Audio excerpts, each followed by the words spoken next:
जय हिंद दोस्तों, नमस्कार। एक बार फिर से आप सभी का स्वागत है आज की इस क्लास में। आज की इस क्लास में हम लोग देखने वाले हैं जीके जीएस के सिलेक्टेड टॉप 40 प्रश्न को। दोस्तों, आज जो है सिलेक्शन वाली चौथी क्लास है। इसके पहले हमने आपको 3 क्लास करा दिया है। अगर आप लोगों ने उनको नहीं देखा है तो उसकी एक प्लेलिस्ट बनी हुई है, तो वहां से जाकर के उनको देख लीजिए। दोस्तों, ये जो क्लास है ये आपको डेली शाम को 4 बजे मिलने वाली है। और जो क्लास है ये आरआरबी एनटीपीसी का जो 12th लेवल का एग्जाम होने वाला है 7 अगस्त से, उसके लिए काफी इंपॉर्टेंट होने वाली है। इसलिए अगर आप लोगों का एग्जाम लगा हुआ है तो आप लोग दोस्तों इस क्लास को बिना स्किप किए हुए शुरू से लास्ट तक जरूर देखिएगा। दोस्तों, बच्चे कमेंट करते हैं कि इसकी पीडीएफ कहाँ मिलेगी। तो दोस्तों जो है इसकी पीडीएफ जो है डिस्क्रिप्शन बॉक्स में टेलीग्राम लिंक दिया हुआ है, उसको ज्वाइन कर लीजिएगा। तो दोस्तों सभी क्लास की जो पीडीएफ है आपको वहां पे जो है मिल जाएगी। तो दोस्तों ये जो क्लास है ये आरआरबी एनटीपीसी का जो एग्जाम हुआ है सीबीटी 1 का, उसके सभी शिफ्टों पर ये आधारित है। दोस्तों आप लोग जो है कॉपी पेन लेकर के बैठा करिए, जिससे कि जो हम आपको इंपॉर्टेंट पॉइंट बताएंगे वो आपको नोट करने हैं, ठीक है। और दोस्तों उनको आपको याद भी करना है। तो आइए स्टार्ट करते हैं। क्वेश्चन है, कोयना, तुंगभद्रा और भीमा नदियां निम्नलिखित में से किस नदी की प्रमुख सहायक नदियां हैं? तो इसका जो आंसर हो जाएगा कृष्णा नदी। तो ऑप्शन नंबर डी दोस्तों इसका करेक्ट आंसर हो जाएगा। आइए दोस्तों जो देखते हैं कुछ महत्वपूर्ण पॉइंट हैं, इनको आप लोग देख लीजिएगा। दोस्तों बात करते हैं अगर सिंधु नदी की, तो सिंधु नदी की जो सहायक नदियां हैं, तो हिमालयी जो सहायक नदियां हैं कौन कौन सी हैं? तो जास्कर, द्रास, श्योक और गिलकित। ये दोस्तों जो है महत्वपूर्ण नदियां हैं, इनको आप लोग नोट कर लीजिएगा, ठीक है। बाकी दोस्तों गरतांग, सिगार और बुरा, ये भी दोस्तों इसकी सहायक नदियां हैं, ठीक है। कौन कौन सी हैं? तो झेलम, चिनाब, रावी, ब्यास, सतलज। ये दोस्तों ये भी जो है सिंधु नदी की सहायक नदियां हैं, ठीक है। नेक्स्ट साथियों है गंगा नदी। जो गंगा है, गंगा की सहायक नदियां कौन कौन सी हैं? तो घाघरा, सोन, गंडक, कोसी, गोमती और जो यमुना है दोस्तों, ये जो है गंगा नदी की सहायक नदियां हैं। और दोस्तों यहाँ पर याद रखिएगा देव नदी, ठीक है। नेक्स्ट साथियों यमुना नदी। तो जो यमुना नदी है दोस्तों, इसकी सहायक नदियां कौन कौन सी है? तो चंबल, बेतवा, केन, ये जो है यमुना की सहायक नदियां हैं। और वहीं पर दोस्तों बात करते हैं ब्रह्मपुत्र नदी की, तो इसकी सहायक नदी कौन सी है? तो सुवनसिरी, कामेंग, धनसिरी, मानस, दिबांग, लोहित और तीस्ता। दोस्तों इनमें जो इंपॉर्टेंट कौन सी है? तो सुवनसिरी, कामेंग, मानस, लोहित और तीस्ता। ये दोस्तों आप लोग नोट कर लीजिएगा, ठीक है। नेक्स्ट साथियों है गोदावरी नदी। तो मंजरा, पेगांग, तालीपरु, पूर्ण, वर्धा, इंद्रावती, वैनगंगा, सबरी, प्राणाहिता। तो ये दोस्तों जो है गोदावरी की सहायक नदियां हैं। यहाँ पर दोस्तों आप लोग वर्धा, इंद्रावती और प्राणाहिता, इसको जो है आप लोग याद रखिएगा, ठीक है। अगर दोस्तों बात करें कृष्णा नदी की, तो यहाँ पर दोस्तों जो कोयना और भीमा, तुंगभद्रा और मूसी, ये जो दोस्तों इंपॉर्टेंट है, इनको आप लोग नोट करिएगा। नेक्स्ट साथियों महानदी। तो जो महानदी दोस्तों है इसकी सहायक नदी कौन कौन सी है? तो शिवनाथ, हसदो, मंड, जोंग, तेल आदि। ये जो दोस्तों है ये महानदी की सहायक नदियां हैं। वहीं पर दोस्तों अगर बात करें नर्मदा नदी की, तो हिरन, बुरहनेर, बंजार, सर, सकर, तवा, ये जो है दोस्तों नर्मदा नदी की सहायक नदियां हैं, ठीक है। नेक्स्ट साथियों है ताप्ती नदी। जो ताप्ती नदी दोस्तों है यहाँ की जो सहायक नदी कौन सी है इसकी? तो पूर्णा, बैतूल, अरुणावती, गजाल आदि। और दोस्तों बात करें कावेरी की, तो जो कावेरी की जो सहायक नदी है ये हेमवती, अमरावती, भवानी, काबिनी, लोकपावनी और सिमसा, ये दोस्तों जो है कावेरी की प्रमुख सहायक नदियां हैं, ठीक है। नेक्स्ट साथियों क्वेश्चन है कि कर्क रेखा डैश से नहीं गुजरती है, ये आपसे पूछा गया है। तो जो दोस्तों कर्क रेखा है ये असम से नहीं गुजरती है। बाकी जो 3 ऑप्शन दोस्तों हैं राजस्थान, गुजरात और त्रिपुरा, यहाँ से जो है कर्क रेखा होकर के गुजरती है, ठीक है।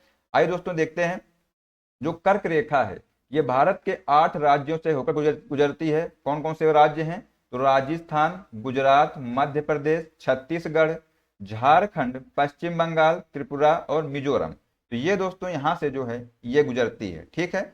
दोस्तों बात करें कर्क रेखा की, तो कर्क रेखा जो है 23.5 उत्तरी अक्षांश से जो रेखा गुजरती है उसको कर्क रेखा कहते हैं।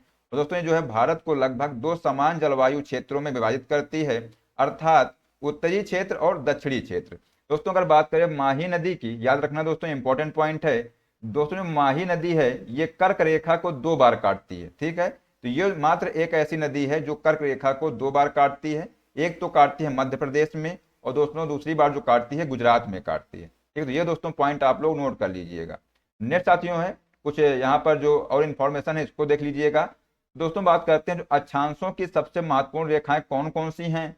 तो दोस्तों जो भूमध्य रेखा है ये 0 डिग्री अक्षांश को जो है भूमध्य रेखा कहते हैं, 23.5 अंश उत्तरी अक्षांश को दोस्तों कर्क रेखा कहते हैं, और जो 23.5 अंश दक्षिणी अक्षांश को मकर रेखा कहते हैं। वहीं पर दोस्तों 66.5 डिग्री जो है उत्तरी अक्षांश को आर्कटिक सर्कल कहते हैं, और जो 66.5 दक्षिणी अक्षांश को दोस्तों अंटार्कटिक सर्कल कहते हैं। ठीक है, ये दोस्तों आप लोग याद रखिएगा। दोस्तों जो अफ्रीका एकमात्र ऐसा महाद्वीप है जिसे कर्क रेखा, भूमध्य रेखा और मकर रेखा के द्वारा पार किया जाता है। दोस्तों ये पॉइंट बहुत ही इंपॉर्टेंट है, इसको आप लोग नोट करिएगा। ठीक है, नेक्स्ट साथियों है क्वेश्चन कि भारत के चुनाव आयोग ने दिल्ली विधानसभा चुनाव के लिए 5 फरवरी 2025 की घोषणा की है। दिल्ली जो विधानसभा चुनाव 2025 में कितने शताब्दी मतदाता हैं? ठीक है, तो दोस्तों इसका जो आंसर हो जाएगा 830। ठीक है, तो ऑप्शन नंबर सी दोस्तों इसका राइट आंसर हो जाएगा। ठीक है दोस्तों, जो इंपॉर्टेंट पॉइंट है इनको यहाँ पर देख लीजिएगा। दिल्ली विधानसभा चुनाव एक ही चरण में सभी 70 सीटों के लिए हुआ था। तो दोस्तों अगर क्वेश्चन पूछा जाए आपसे कि जो दिल्ली विधानसभा जो चुनाव हुआ था ये कितने सीटों के लिए हुआ था, तो 70 सीटों के लिए हुआ था। ठीक है, मतों की जो गणना दोस्तों है ये 8 फरवरी 2025 को हुई, और उसी दिन दोस्तों परिणाम घोषित कर दिए गए थे। मतदाता जनसांख्यिकी दिल्ली में दोस्तों 1,55,24,858 मतदाता हैं, जिनमें से 83,49,645 पुरुष थे और 71,73,952 महिलाएं, और दोस्तों 1,261 जो है तीसरे लिंग के मतदाता शामिल हैं। ठीक है, वहीं पर दोस्तों बात करते हैं जो वरिष्ठ नागरिक थे, इनमें से 24,44,320 जो है दोस्तों वरिष्ठ नागरिक मतदाता हैं, जिनमें से 2,77,221 80 वर्ष से अधिक आयु के थे। ठीक है, तो ये दोस्तों जो पॉइंट है इनको आप लोग ध्यान रखिएगा। दोस्तों अगर आपसे पूछा जाए कि जो पहली बार जो मतदाता हैं 18 से 19 वर्ष के ये कितने थे, तो 2.08 लाख। ठीक है, वहीं पर दोस्तों बात करते हैं 20 से 29 आयु वर्ग के जो मतदाता थे दोस्तों, ये जो है 25.89 लाख, और 85 प्लस दोस्तों जो आयु वर्ग के मतदाता थे वो 1.09 लाख थे। ठीक है दोस्तों, ये क्वेश्चन आपसे पूछा गया था कि जो शताब्दी मतदाता है कितने थे, तो 830 थे। ठीक है, चुनाव का दोस्तों महत्व क्या था, तो यह जो है 2025 का पहला बड़ा चुनाव होगा जिसमें आचार संहिता तुरंत प्रभाव से लागू हो जाएगी। ठीक है, तो ये दोस्तों इंपॉर्टेंट पॉइंट था। नेक्स्ट साथियों क्वेश्चन है कि भारतीय संसद द्वारा सूचना का जो अधिकार है अधिनियम किस वर्ष लागू किया गया था? तो ये जो दोस्तों क्वेश्चन इसका आंसर हो जाएगा 2005 में। ठीक है, तो जो भारतीय संसद द्वारा जो सूचना का अधिकार था ये 2005 में जो है लागू हुआ था। ठीक है, आइए दोस्तों देखते हैं सूचना का जो अधिकार दोस्तों अधिनियम जो है 15 जून 2005 को भारतीय संसद द्वारा अधिनियमित किया गया था। यह दोस्तों जो अधिनियम है ये 12 अक्टूबर 2005 को पूर्णतः लागू हुआ, और आरटीआई अधिनियम का उद्देश्य था प्रत्येक सार्वजनिक प्राधिकरण के कामकाज में पारदर्शिता और जवाबदेही को बढ़ावा देना है।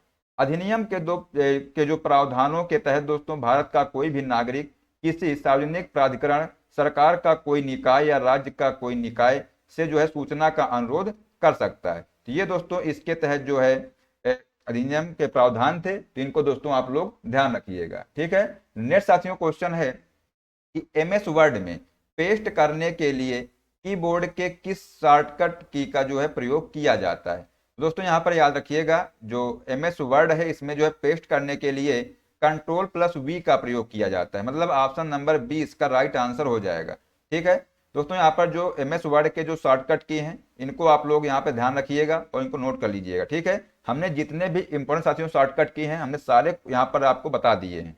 तो दोस्तों यहाँ पर देखते हैं जो डॉक्यूमेंट खोलने के लिए जो है Ctrl+O का प्रयोग किया जाता है, नया डॉक्यूमेंट बनाने के लिए Ctrl+N का, डॉक्यूमेंट को दोस्तों सेव करने के लिए Ctrl+S का प्रयोग किया जाता है, और जो डॉक्यूमेंट बंद करने के लिए Ctrl+W का प्रयोग किया जाता है, और क्लिपबोर्ड से चयनित कंटेंट को कट करने के लिए Ctrl+X का प्रयोग किया जाता है। दोस्तों वहीं पर जो है क्लिपबोर्ड से चयनित कंटेंट को कॉपी करने के लिए Ctrl+C का प्रयोग किया जाता है। नेक्स्ट साथियों है क्लिपबोर्ड पर कंटेंट को वेस्ट करें तो दोस्तों पेस्ट करें दोस्तों, इसके लिए जो है Ctrl+V का प्रयोग किया जाता है। ठीक है, यहाँ पर दोस्तों पेस्ट होगा। ठीक है, नेक्स्ट साथियों डॉक्यूमेंट कंटेंट का चयन करने के लिए Ctrl+A का प्रयोग किया जाता है।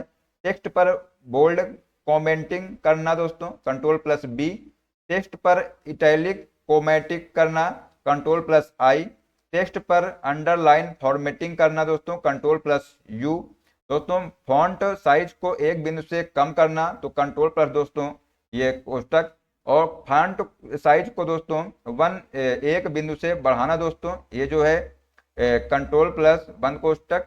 और दोस्तों जो टेक्स्ट को बीच में करना इसके लिए दोस्तों कंट्रोल प्लस ई का प्रयोग किया जाता है। और दोस्तों यहीं पर जो है टेक्स्ट को बाईं ओर करना कंट्रोल प्लस एल का प्रयोग किया जाता है। टेक्स्ट को बाईं ओर करना दोस्तों कंट्रोल प्लस एल का प्रयोग किया जाता है।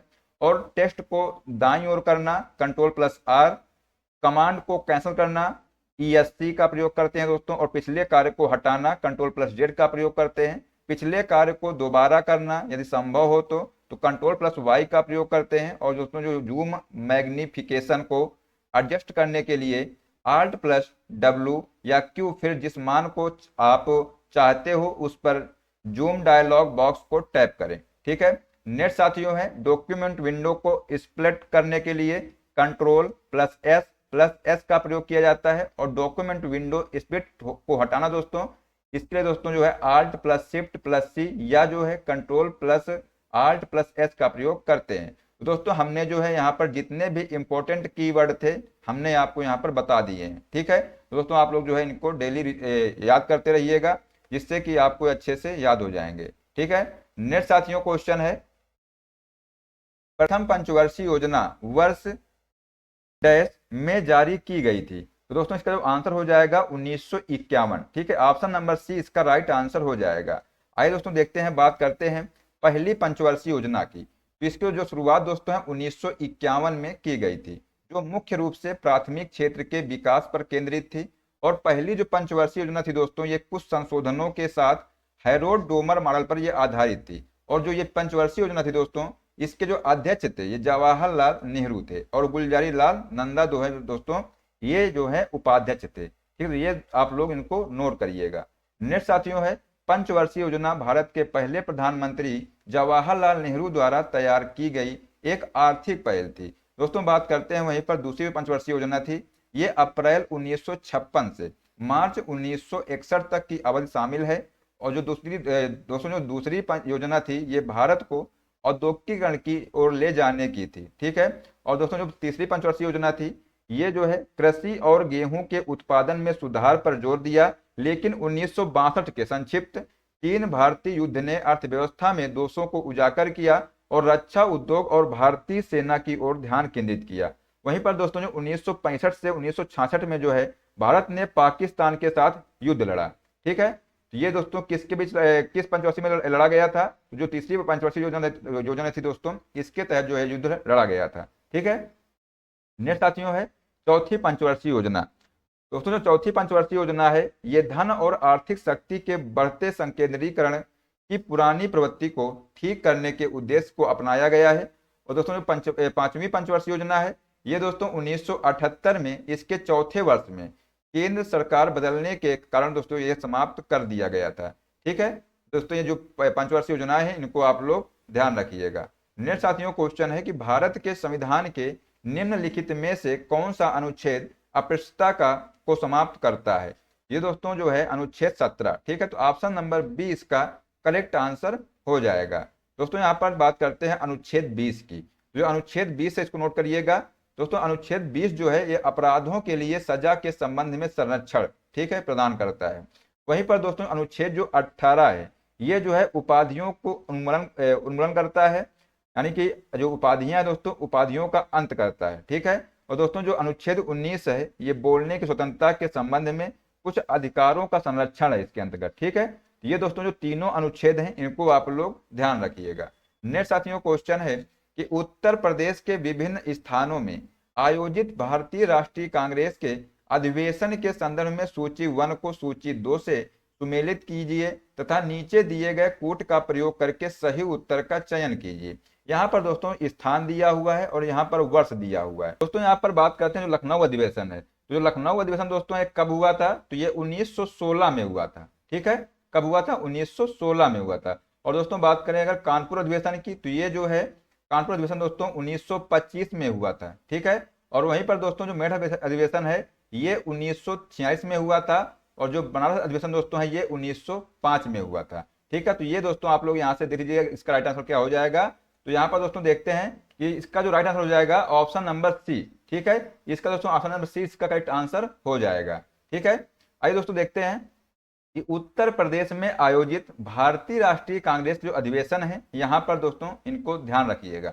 1905 का दोस्तों जो बनारस अधिवेशन हुआ था, इसके जो अध्यक्ष थे ये गोपाल कृष्ण गोखले थे। ठीक है, और दोस्तों इसका जो महत्व था, ये सरकार के खिलाफ स्वदेशी आंदोलन की औपचारिक उद्घोषणा दोस्तों इसका महत्व था। ठीक है, अगर दोस्तों इस पर बात करते हैं 1916 का जो लखनऊ अधिवेशन था दोस्तों, इसके जो अध्यक्ष थे ये अंबिका चरण मजूमदार जो है इसके अध्यक्ष थे। और इसका जो महत्व था दोस्तों, ये दो गुटों के बीच एकता, कांग्रेस के नरमपंथी और चरमपंथी राजनीतिक सहमति बनाने के लिए दोस्तों कांग्रेस और मुस्लिम लीग के बीच लखनऊ समझौते पर यहाँ पर हस्ताक्षर किए गए थे। ठीक है, नेक्स्ट साथियों है 1925 का कानपुर अधिवेशन। दोस्तों सरोजिनी नायडू थी, ये कांग्रेस की प्रथम भारतीय महिला अध्यक्ष थी, ये आप लोग यहाँ पर ध्यान रखिएगा। वहीं पर दोस्तों बात करते हैं 1946 का जो मेरठ अधिवेशन था, तो जेबी कृपलानी दोस्तों इसके अध्यक्ष थे। ठीक है, और इसका जो दोस्तों आजादी से पहले का जो आखिरी अधिवेशन था ये भी आप लोग यहाँ पर ध्यान रखिएगा। ठीक है,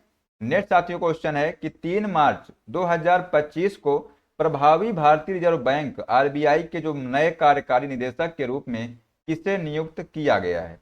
ये दोस्तों इसका आंसर हो जाएगा अजीत रत्नाकर जोशी, यानी जो ऑप्शन नंबर दोस्तों 20 का राइट आंसर हो जाएगा। ठीक है दोस्तों, जो डॉक्टर जोशी थे ये 2 प्रमुख विभागों के अधीक्षण करेंगे। कौन कौन से 2 विभाग हैं? तो सांख्यिकी एवं सूचना प्रबंधन विभाग और जो है वित्तीय स्थिरता विभाग, इसके दोस्तों ये जो है अधीक्षण करेंगे। ठीक है दोस्तों, यहीं पर बात करते हैं भारतीय रिजर्व बैंक आरबीआई की। ये दोस्तों इसकी स्थापना कब हुई थी? तो 1935 में दोस्तों इसकी स्थापना की गई थी। आरबीआई जो है भारत का केंद्रीय बैंक है जो देश में मौद्रिक और वित्तीय प्रणाली को विनियमित करने के लिए जिम्मेदार है। इसका दोस्तों जो उद्देश्य है, वित्तीय प्रणाली की स्थिरता सुनिश्चित करना, मुद्रास्फीति को नियंत्रित करना और आर्थिक विकास को बढ़ावा देना दोस्तों इसका उद्देश्य था। ठीक है, नेक्स्ट साथियों क्वेश्चन है कि 15 अगस्त 1947 को भारत के प्रथम प्रधानमंत्री जवाहरलाल नेहरू ने दिल्ली में लाल किले की डैश किस जो प्राचीर से ऊपर भारतीय राष्ट्रीय ध्वज फहराया था? ये दोस्तों आपसे क्वेश्चन पूछा गया है। इसका जो आंसर दोस्तों हो जाएगा लाहौरी गेट, यानी जो ऑप्शन नंबर डी है दोस्तों इसका राइट आंसर हो जाएगा। ठीक है, आइए दोस्तों देखते हैं, बात करते हैं दोस्तों लाल किले की। तो दोस्तों जो लाल किला है ये भारत के दिल्ली शहर में स्थित एक ऐतिहासिक किला है और यह जो है 1857 तक लगभग 200 वर्षों तक मुगल वंश के सम्राटों का जो है मुख्य निवास स्थान था। अगर दोस्तों बात करें लाहौरी गेट की, ये दोस्तों जो है लाल किले का मुख्य द्वार लाहौर की ओर है जो अब पाकिस्तान में है, इसलिए दोस्तों इसका जो नाम है लाहौरी गेट रखा गया है। ठीक है, नेक्स्ट साथियों है स्वतंत्रता दिवस।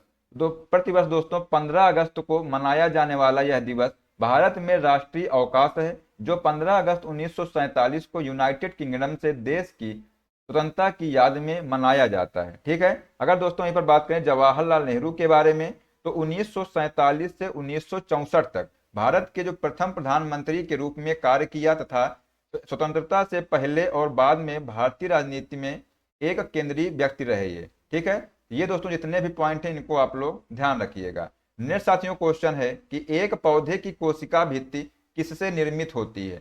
ये दोस्तों जो है सेलुलोज से निर्मित होती है, यानी कि ऑप्शन नंबर जो ए है इसका राइट आंसर हो जाएगा।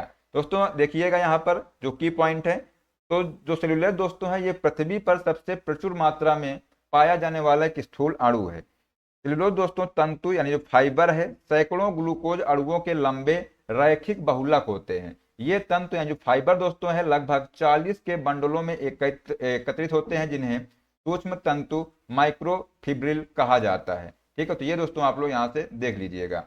नेक्स्ट साथियों है, अगर बात करें दोस्तों कार्बोहाइड्रेट की, तो ये जो है फल, अनाज, सब्जियों और दूध उत्पादों में पाया जाने वाला शर्करा, स्टार्च और फाइबर है।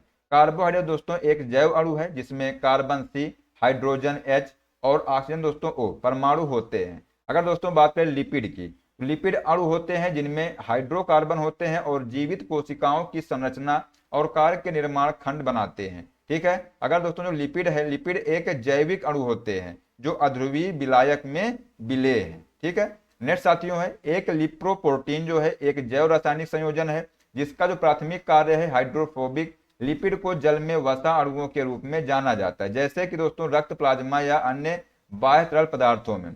इसमें दोस्तों एक ट्राइग्लिसराइड और कोलेस्ट्रॉल केंद्र होता है जो फास्फोलिपिड बाह्य खोल से घिरा होता है और आसपास के जल की ओर बाह्य उन्मुख होता है, और लिपिड दोस्तों केंद्र की ओर भीतर की ओर जो है लिपोफिलिक भाग होता है। ठीक है, तो ये दोस्तों पॉइंट आप लोग ध्यान रखिएगा। नेक्स्ट साथियों क्वेश्चन है कि भारत में राष्ट्रीय जो मानवाधिकार आयोग है इसकी स्थापना किस वर्ष हुई थी। ये दोस्तों जो है इसकी स्थापना जो है 1993 में हुई थी, यानी कि ऑप्शन नंबर दोस्तों 20 का राइट आंसर हो जाएगा। ठीक है दोस्तों, भारत के राष्ट्रीय मानवाधिकार जो आयोग है NHRC, इसकी जो स्थापना है ये 12 अक्टूबर दोस्तों 1993 को हुई थी, और जिस कानून के तहत इसे स्थापित किया गया और वह जो है मानवाधिकार संरक्षण अधिनियम 1993 है, जिसे मानवाधिकार संरक्षण संशोधन अधिनियम दोस्तों 2006 द्वारा संशोधित किया गया है। ठीक है, नेक्स्ट साथियों है कुछ जो यहाँ पर नियामक जो संस्थाएं दी हुई हैं और उनके मुख्यालय और दोस्तों इनकी स्थापना कब हुई है ये यहाँ पर दी हुई है। ठीक है, तो दोस्तों जितने भी ये पॉइंट हैं ये सारे पॉइंट इंपॉर्टेंट हैं, इनको आप दोस्तों कॉपी में नोट कर लीजिएगा। दोस्तों आइए देखते हैं कि भारतीय जो रिजर्व बैंक है RBI, इसकी दोस्तों जो स्थापना है 1 अप्रैल 1935 में हुई थी। ठीक है, इसका मुख्यालय दोस्तों कहाँ पर है, तो ये मुंबई में दोस्तों इसका मुख्यालय है। अगर दोस्तों बात करें राष्ट्रीय कृषि और ग्रामीण विकास बैंक, यानी जो नाबार्ड दोस्तों है, इसके जो मुख्यालय है मुंबई में है। स्थापना दोस्तों 12 जुलाई 1982 में इसकी स्थापना की गई थी। दोस्तों जो नीति आयोग है इसका मुख्यालय नई दिल्ली में है। स्थापना इसकी 1 जनवरी 2015 में की गई थी। राष्ट्रीय आवास बैंक NHB दोस्तों इसके जो मुख्यालय है नई दिल्ली में है। स्थापना दोस्तों इसकी 9 जुलाई 1988 में की गई थी। बीमा नियामक और विकास प्राधिकरण, इसकी दोस्तों मुख्यालय है हैदराबाद में है। ठीक है, और स्थापना दोस्तों 1999 में की गई थी। वहीं पर दोस्तों जो भारतीय प्रतिभूति और विनिमय बोर्ड है सेबी का जो मुख्यालय दोस्तों मुंबई में है, और जो इसकी स्थापना है 12 अप्रैल 1988 को इसकी स्थापना की गई थी। दोस्तों भारतीय जो लघु उद्योग विकास बैंक भी दोस्तों है, इसका मुख्यालय लखनऊ में है और इसकी स्थापना 2 अप्रैल 1990 में की गई थी। भारतीय दूरसंचार नियामक प्राधिकरण, इसका मुख्यालय दोस्तों नई दिल्ली में है। इसकी स्थापना 20 फरवरी 1997 में की गई थी। भारतीय मानक ब्यूरो, इसका मुख्यालय दोस्तों नई दिल्ली में है और इसकी जो स्थापना है 23 दिसंबर 1986 में की गई थी। भारतीय क्रिकेट कंट्रोल बोर्ड दोस्तों BCCI के जो मुख्यालय है ये मुंबई में है और इसकी जो स्थापना दोस्तों दिसंबर 1928 में की गई थी।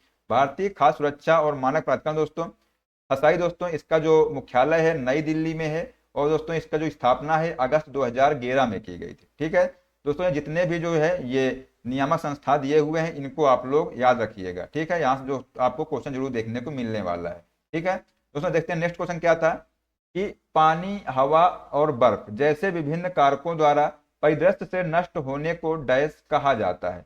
ये दोस्तों अपरदन कहा जाता है। ठीक है, तो ऑप्शन नंबर 20 का राइट आंसर हो जाएगा। आइए दोस्तों देखते हैं जो भूगर्भिक अपरदन या प्राकृतिक अपरदन है, हवा, पानी, बर्फ और गुरुत्वाकर्षण की जो क्रिया है जो मिट्टी को बनाने और जमीन की सतह को आकार देने के लिए चट्टान को नष्ट कर देती है, और कुछ जलधाराओं और तट अपरदन को छोड़ करके यह एक अपेक्षाकृत धीमी सतत प्रक्रिया है दोस्तों, और जिस पर अक्सर किसी का ध्यान नहीं जाता है। ठीक है दोस्तों, बात करते हैं जो त्वरित अपरदन है, ये मानव गतिविधि के कारण अपरदन की गति है। जब भी हम प्राकृतिक वनस्पति को नष्ट करते हैं या किसी प्रकार की जो सतह सुरक्षा प्रदान किए बिना जमीन के समोच्च को बदलते हैं तो हम क्षरण की दर को बहुत बढ़ा देते हैं। ठीक है, अगर दोस्तों बात करें जो मृदा अपरदन है, ये जो है हवा, जल या अन्य घटना द्वारा मिट्टी के कणों के पृथक्करण, परिवहन और निक्षेपण की जो प्रक्रिया है इसको जो है मृदा अपरदन कहते हैं। वहीं पर दोस्तों बात करते हैं जल अपरदन की, ये जल द्वारा मिट्टी के कणों को पृथक्करण, परिवहन और निक्षेपण की जो प्रक्रिया है इसको क्या कहते हैं, जल अपरदन कहते हैं। ठीक है, नेक्स्ट साथियों है अपक्षय। तो अपक्षय जो है पृथ्वी की सतह पर चट्टानों और खनिजों के टूटने या घुलने का वर्णन करता है। अपक्षय तब होता है जब भौगोलिक प्रक्रियाएं चट्टान को प्रभावित करती हैं, जैसे कि तापमान में परिवर्तन, या जब चट्टान हवा, बारिश और लहरों के प्रभाव के संपर्क में आती है।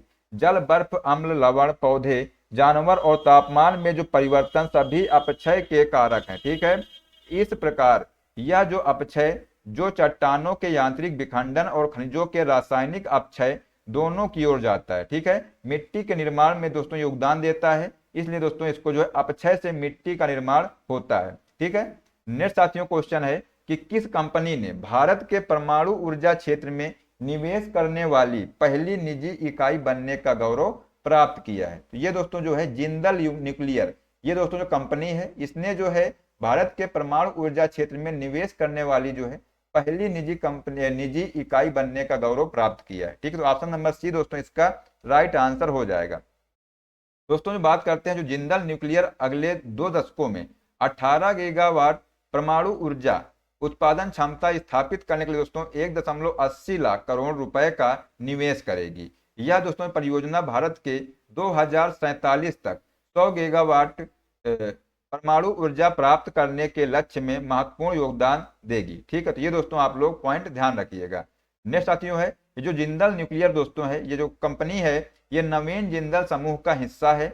जिंदल रिन्यूएबल्स की पूर्ण स्वामित्व वाली जो सहायक कंपनी है और दोस्तों जो परमाणु ऊर्जा विकास के माध्यम से CO2 मुक्त ऊर्जा भविष्य पर केंद्रित है ये। ठीक है, वहीं पर दोस्तों जो भारत में परमाणु ऊर्जा है ये केंद्रीय बजट 2025 के अनुसार जो भारत का लक्ष्य है ये 2047 तक 100 गीगावाट परमाणु ऊर्जा प्राप्त करना है। ठीक है दोस्तों, परमाणु ऊर्जा देश की कम कार्बन ऊर्जा संक्रमण योजना का एक महत्वपूर्ण ये हिस्सा है। ठीक है, तो ये दोस्तों आप लोग ध्यान रखिएगा। नेक्स्ट साथियों है, बानू मुश्ताक के लघु कथा संग्रह का शीर्षक क्या है जिसे इंटरनेशनल बुकर पुरस्कार 2025 के लिए चुना गया है? तो ये दोस्तों जो है हार्टलैंड। ठीक है, ऑप्शन नंबर जो ए है इसका करेक्ट आंसर हो जाएगा। दोस्तों यहाँ पर देखिएगा, जो बानू मुश्ताक का जो लघु कथा संग्रह जो है हार्टलैंड इंटरनेशनल बुकर पुरस्कार 2025 के लिए चुना गया है। इस दोस्तों संग्रह का जो कन्नड़ से अंग्रेजी में अनुवाद दीपा भास्थी ने किया है। ठीक है, ये दोस्तों आप लोग पॉइंट नोट करिएगा।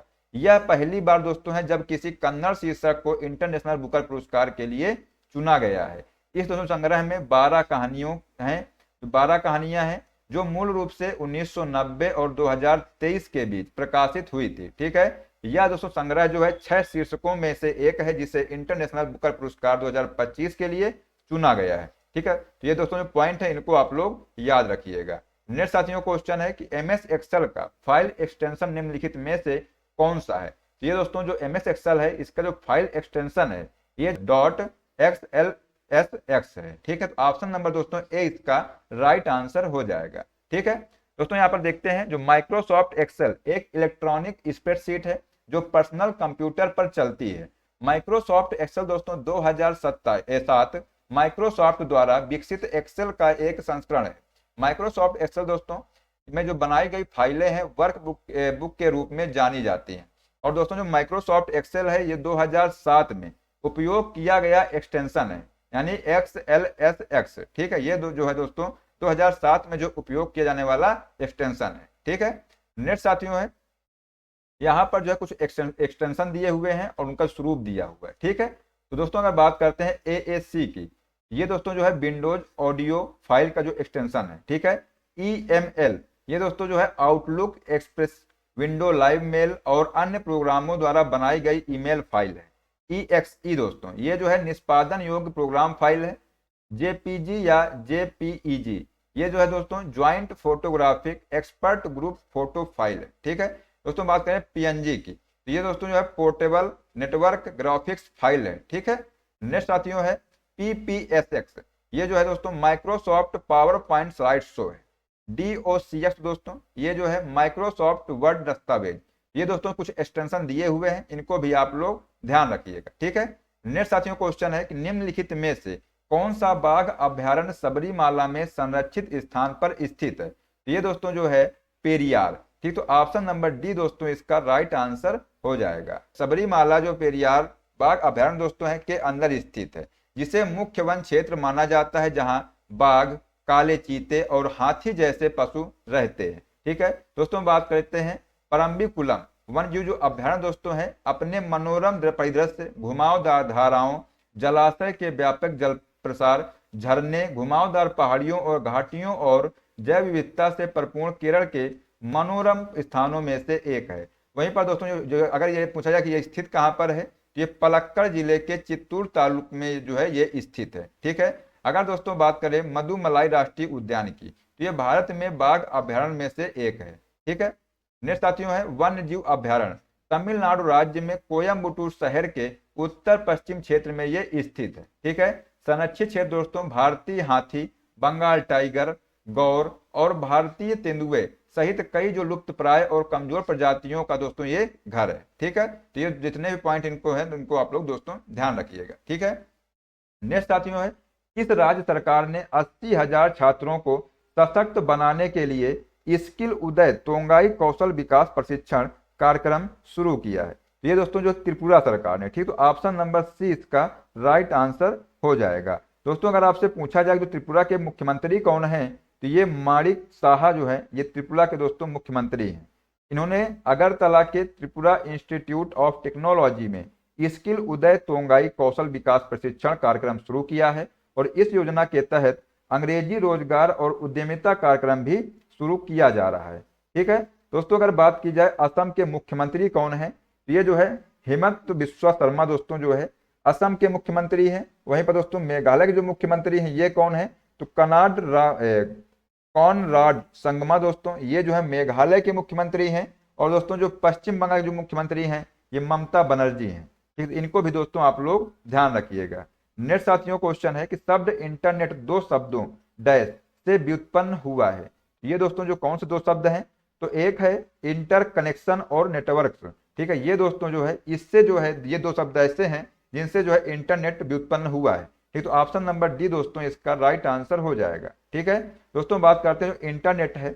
इंटरनेट या इंटरनेट इंटरकनेक्टेड कंप्यूटर नेटवर्क की वैश्विक प्रणाली है जो नेटवर्क और उपकरणों के बीच संचार के लिए इंटरनेट प्रोटोकॉल सूट का उपयोग करता है। ठीक है, यह जो नेटवर्क दोस्तों है वह नेटवर्क है जिसमें निजी, सार्वजनिक, शैक्षणिक, व्यावसायिक और स्थानीय से वैश्विक दायरे के सरकारी नेटवर्क शामिल है, जो कि इलेक्ट्रॉनिक, वायरलेस और ऑप्टिकल नेटवर्किंग प्रौद्योगिकी की एक विस्तृत श्रृंखला से जुड़ा हुआ है। ठीक है दोस्तों, याद रखिएगा जो पहला वेब पेज कौन सा है, तो जो दोस्तों जो पहला वेब पेज जो पता है ये है कौन सा, ये देख लीजिए आप। ठीक है, वहीं पर दोस्तों जो अर्पानेट जो है ने जो है 1 जनवरी 1983 को TCP/IP को जो है अपनाया था। ठीक है, विंडोज कंप्यूटर दोस्तों पर चलने वाला जो NCSA मोजेक इंटरनेट पर सर्फ करने वाला जो है पहला ब्राउजर था। ठीक, तो ये भी दोस्तों आप लोग पॉइंट ध्यान रखिएगा। नेक्स्ट साथियों है कंप्यूटर जो नेटवर्क है दोस्तों है ये 4 प्रकार का होता है। एक होता है लैन, पैन, मैन और वैन। दोस्तों जो लैन है इससे जो है आप पूछा जा सकता है कि इसके फुल फॉर्म। ठीक है, इसके दोस्तों फुल फॉर्म है वो आप लोग ध्यान रखिएगा। जो लैन है तो लैन का जो फुल फॉर्म है लोकल एरिया नेटवर्क दोस्तों, इसका जो फुल फॉर्म है। ठीक है, तो दोस्तों यहाँ पर जो पैन दिया है तो पैन का जो फुल फॉर्म है पर्सनल एरिया नेटवर्क। ठीक है, नेक्स्ट साथियों है मैन। जो मैन है इसका फुल फॉर्म है मेट्रोपॉलिटन एरिया नेटवर्क दोस्तों, इसका जो है फुल फॉर्म है। वहीं पर दोस्तों बात करते हैं वैन की, तो ये वाइड एरिया नेटवर्क दोस्तों ये जो है वैन का फुल फॉर्म। ठीक है, ये आप लोग यहाँ पर ध्यान रखिएगा। नेक्स्ट साथियों क्वेश्चन है कि किस संगठन ने शिक्षा और पोषण अच्छा खाना सीखें रिपोर्ट जारी की जिसने जो है स्कूली भोजन में बेहतर पोषण का आग्रह किया? ये दोस्तों जो है यूनेस्को ने किया था। ठीक, तो ऑप्शन नंबर सी इसका राइट आंसर हो जाएगा।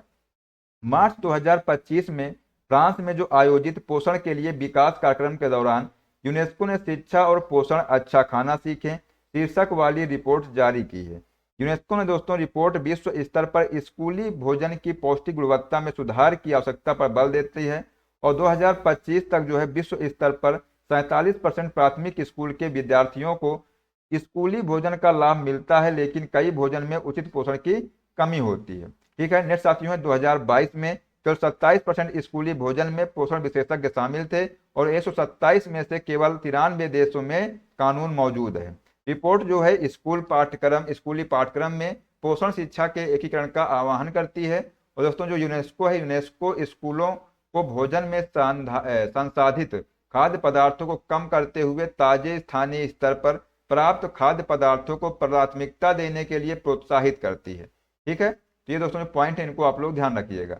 नेक्स्ट साथियों क्वेश्चन है कि ताप और अत्यधिक दाब के कारण मूल संरचना में परिवर्तन के जो कारण गठित क्षेत्र कहलाते हैं, तो क्या कहलाते हैं? ये दोस्तों कायांतरित सेल कहलाते हैं। ठीक है, तो ऑप्शन नंबर सी दोस्तों इसका राइट आंसर हो जाएगा। ठीक है, नेक्स्ट साथियों है जो दोस्तों यहाँ पर बात करते हैं सेल है, तो सेल 3 प्रकार की होती है। कौन कौन सी? अग्नेय, अवसादी और कायांतरिक। दोस्तों जो अग्नेय सेल जो अवसादी सेल है ये अवसाद के संचयन, संघनन और समेकन द्वारा दोस्तों निर्मित शैल अवसाद शैल कहलाते हैं। इसे जो है द्वितीयक शैल के रूप में भी जाना जाता है। दोस्तों इसका जो उदाहरण है संकोड़ाश्म, चूना पत्थर, बलुआ पत्थर और सेल, ये दोस्तों जो है इसके उदाहरण है। ठीक है। नेक्स्ट साथियों कायांतरिक शैल, ये जो है कायांतरण मतलब सभी परिवर्तनों के लिए जिम्मेदार जो प्रक्रिया है जो किसी मूल चट्टान में आसपास के बदलाव, तापमान और दाब की स्थितियों के प्रभाव के तहत होती है। ठीक है। के कारण दोस्तों जो बनने वाली शैल है इसको कायांतरित शैल के रूप में जाना जाता है। नेक्स्ट साथियों है इसके जो एग्जाम्पल क्या है तो क्वार्टजाइट, संगमरमर, स्लेट, ट्वाइलाइट, शिस्ट या नीस, ये दोस्तों जो है इसके उदाहरण है। ठीक है दोस्तों। नेक्स्ट है अग्नेय शैल, ये जो है मैग्मा या लावा के शीतलन या जमने के कारण जो है बनने वाले शैल को अग्नेय शैल के रूप में जाना जाता है। दोस्तों जो अग्नेय शैल है ये दो प्रकार के होते हैं। कौन कौन से तो एक दोस्तों है अंतर्वेदी अग्नेय शैल, यह शैल दोस्तों ग्रह की परपटी के भीतर मैग्मा के शीतलन या जमने के कारण बनता है और इसे जो है दोस्तों वितलीय शैल के नाम से भी जाना जाता है। ठीक है दोस्तों। इसके एग्जाम्पल क्या है डाई, सिल, ग्रेनाइट, लाइकोलिथ, ये जो है दोस्तों इसके एग्जाम्पल है। ठीक है।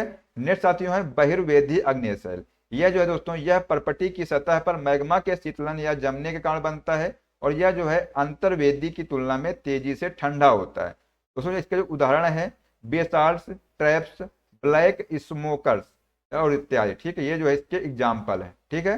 नेक्स्ट साथियों है सिंधु घाटी सभ्यता के लोगों का मुख्य व्यवसाय क्या था। ये जो दोस्तों इसका आंसर हो जाएगा जो सिंधु घाटी सभ्यता है इसके जो लोगों का मुख्य व्यवसाय था कृषि। ठीक है। तो ऑप्शन नंबर बी दोस्तों इसका राइट आंसर हो जाएगा। दोस्तों आइए देखते हैं जो सिंधु घाटी जो सभ्यता दोस्तों है इसमें जितने भी महत्वपूर्ण पॉइंट है ना सारे पॉइंट को इसमें कवर किया है। ठीक है। ये दोस्तों देख लीजिएगा। आइए दोस्तों देखते हैं इसमें क्या कहा गया है कि जो सिंधु घाटी जो सभ्यता दोस्तों है इसमें लोगों का मुख्य व्यवसाय क्या था कृषि था। ठीक है।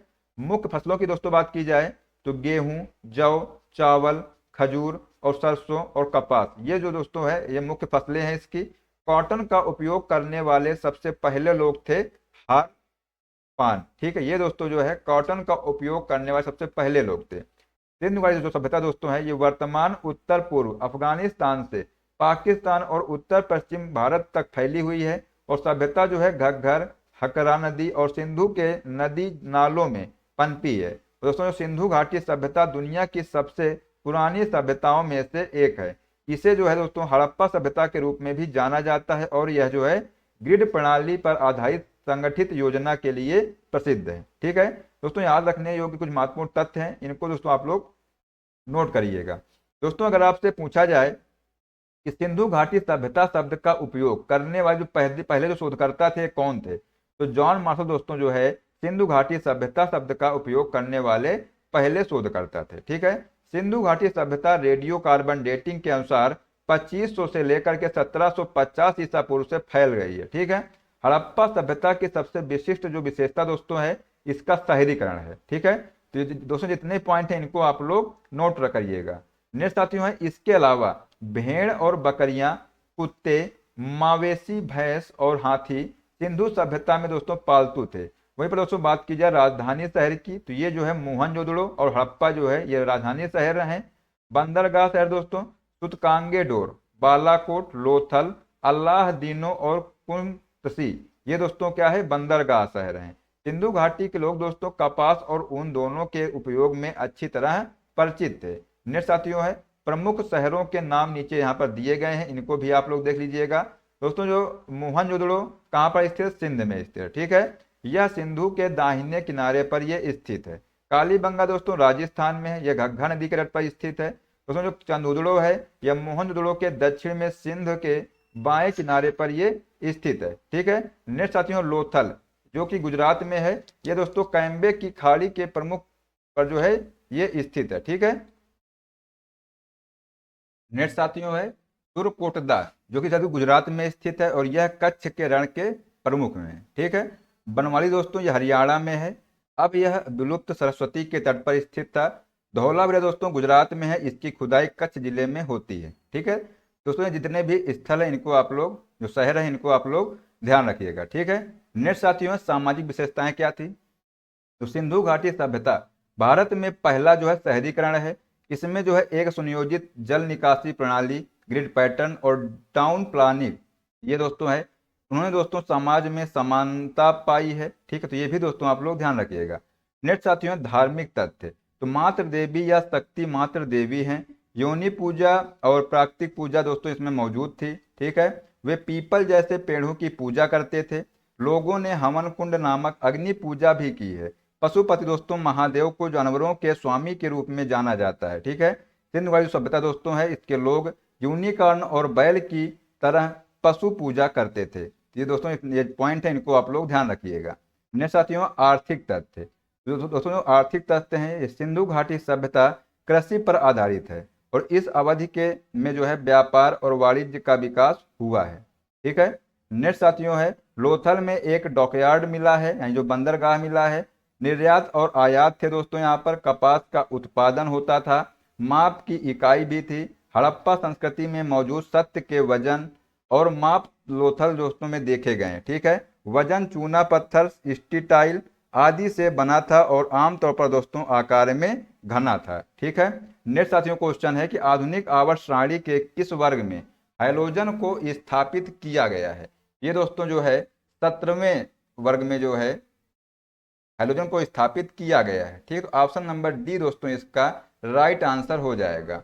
दोस्तों जो बात करते हैं आवर्त सारणी की, जो आवर्त सारणी है दोस्तों, ये तत्वों की उनके परमाणु संख्या और रासायनिक गुणों के आधार पर एक व्यवस्था है। ठीक है, इसे दोस्तों 18 समूहों और 7 आवर्तों क्रमशः लंबवत और क्षैतिज रूप में विभाजित किया गया है। आवर्त सारणी में दोस्तों धातु, अधातु और उपधातुओं का असतत संयोजन होता है। ठीक है, आवर्त सारणी में तत्वों के उनके परमाणु क्रमांक के आरोही क्रम में क्षैतिज रूप से व्यवस्थित किया जाता है, जिसे आवर्त कहा जाता है। ठीक है, नेक्स्ट साथियों है, समान रासायनिक गुणों वाले तत्वों को लंबवत रूप से समूह के रूप में जाना जाता है।